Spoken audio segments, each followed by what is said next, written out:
It has been 5 years since the death of King Stefan, and much has changed in the kingdom of the Moors. Aurora, once cursed to eternal sleep and rescued by Maleficent, now reigns benevolently as the Queen of the Moors.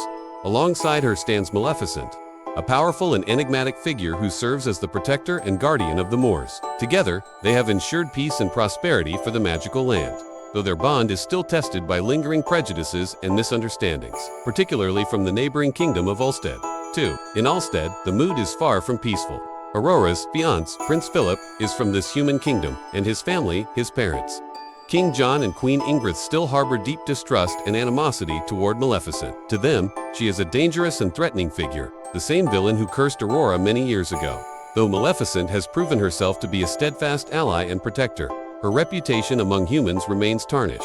This dichotomy between the Moors and Ulstead sets the stage for the events that will unfold. Aurora's life takes a significant turn when she receives a marriage proposal from Prince Philip.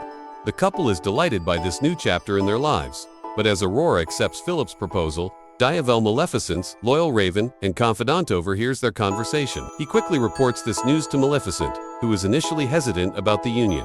Maleficent, having been through immense hardships, is deeply protective of Aurora. She worries that Philip and his family may not truly understand or accept Aurora's nature, and she advises against the marriage.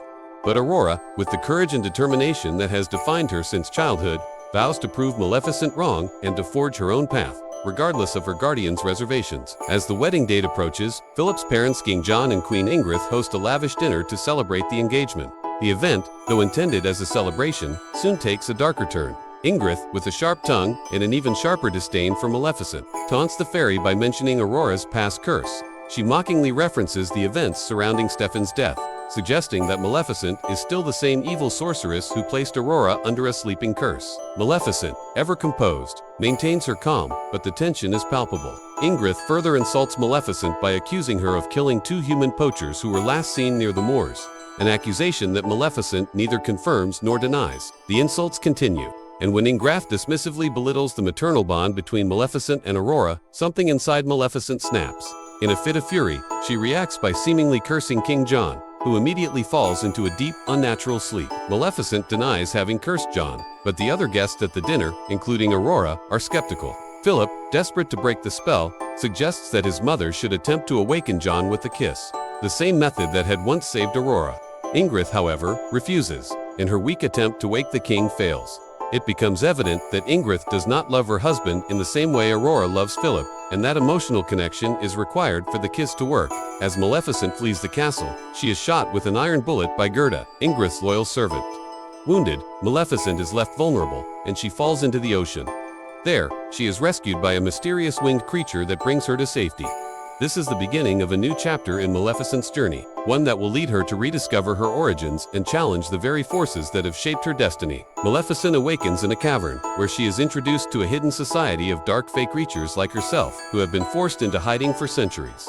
Due to human oppression, these fairies are powerful beings, but their numbers have dwindled over time, nearly driven to extinction by humanity's desire to control and eradicate them. Among the dark fey is Conel, their peaceful leader, and Bora, a fierce and warlike fairy who favors violence and open conflict with humans. Conel reveals that Maleficent is not only one of the last of the Dark Fae, but also the descendant of a powerful ancestral lineage, the Phoenix. This revelation shocks Maleficent, as she had no knowledge of her true heritage. Conel and Bora both see the potential in her either as a force for peace, or as the key to a war that could end the conflict between humans and fairies once and for all. As Maleficent grapples with this newfound information, she realizes the magnitude of the struggle ahead. The Dark Fae believe that Maleficent's unique powers could change the course of history, for better or worse. They see her as a beacon of hope or a harbinger of destruction, and the fate of both the fairies and the humans rests on the choices she makes. Meanwhile, in Ulstead, Aurora is beginning to question her role as a noblewoman. While she is happy that the Moors and its denizens are invited to the royal wedding, she grows increasingly disillusioned with the rigid constraints of human society. She uncovers dark secrets about Queen Ingrid, learning that the queen harbors a deep resentment toward the Moors and its fairy folk. Ingrid blames the fairies for the hardships her kingdom faced during a harsh winter and holds them responsible for the death of her brother. Ingrid's hatred for the Moors goes beyond mere resentment. It is a twisted obsession.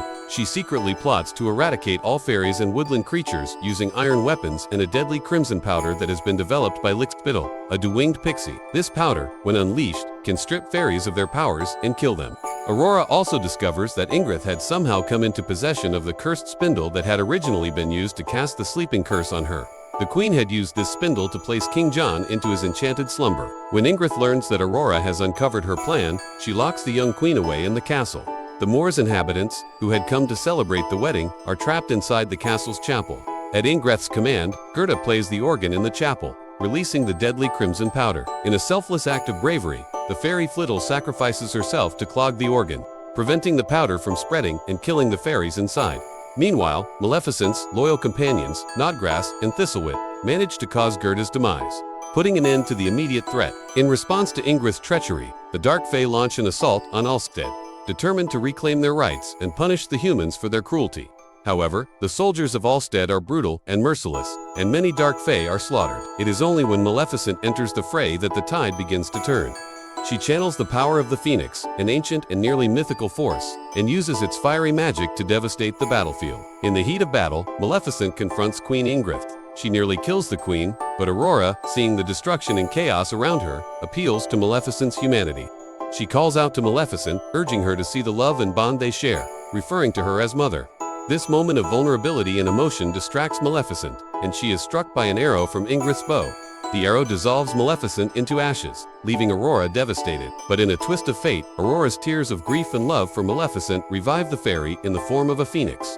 This miraculous rebirth terrifies Ingrid, who, in a fit of panic, throws Aurora from a tower in an attempt to escape. But Maleficent, now reborn, saves Aurora from certain death, and the Dark Fae prevent Ingrid from fleeing. In the aftermath of the battle, Prince Philip steps forward and calls for peace between the fairies and the humans. His leadership convinces the soldiers of Ulstead to stand down, and the violence comes to an end. Maleficent, in her phoenix form, returns to her fairy appearance and bestows her blessing upon Aurora and Philip, sealing their union and ensuring the future of the Moors and Ulstead. Maleficent then confronts Ingrid, destroying the cursed spindle and breaking the enchantment that had kept King John in his slumber. As punishment for her crimes, Ingrid is transformed into a goat, a creature of no power, until she can learn to embrace peace between the fairies and humans. In the final moments, after Aurora and Philip are wed, Maleficent returns to the Moors with the Dark Fae, promising to return for the christening of Aurora and Philip's future child. A new chapter begins for the Moors, and for Maleficent, Aurora, and the other fairies. It is a chapter built on love, sacrifice, and the hope for a future of peace between two worlds that were once at war.